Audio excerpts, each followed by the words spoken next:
Now, we've already seen these, but maybe it's good to have a video of some kind talking about them.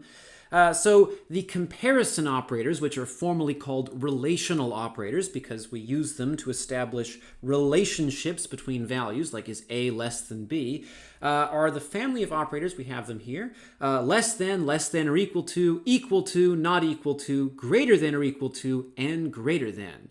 And of course, they apply to any numerical type.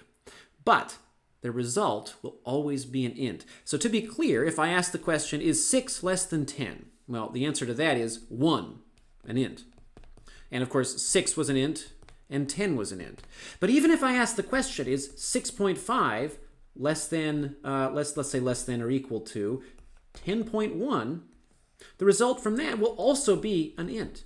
In all cases, no matter what you're comparing, as long as you're allowed to use the comparison operator, we'll see later there are a couple of types, really weird ones, that you can't compare.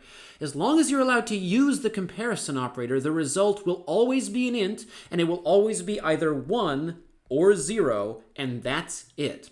So we know already that in C, the value 5 is considered to mean true, and so is the value negative 100.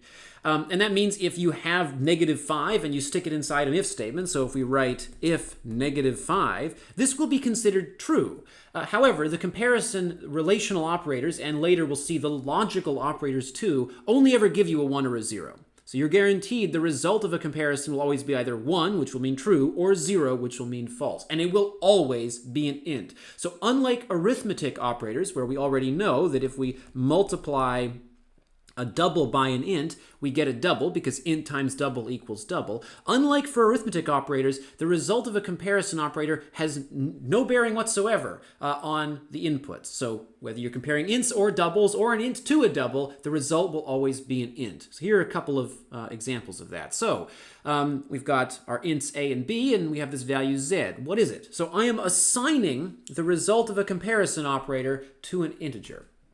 Okay, well, a is 6 and b is 10, and the answer to the question, is 6 greater than or equal to 10, is no.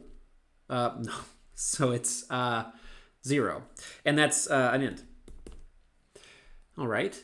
And then there's this. And I'm allowed to do this. I am allowed to evaluate comparison expressions, comparison operators inside of larger expressions. And because the result of this, we already know in advance, if it's a comparison and I'm allowed to do a comparison here, the result will be an int. And same story over here with this comparison operator. So what do I have? Int minus int. Okay, that's allowed. And the result from that, of course, will be int. Okay, so what is it? B less than A. So I'm asking, is 10 less than 6? And the answer is no. So that's a 0.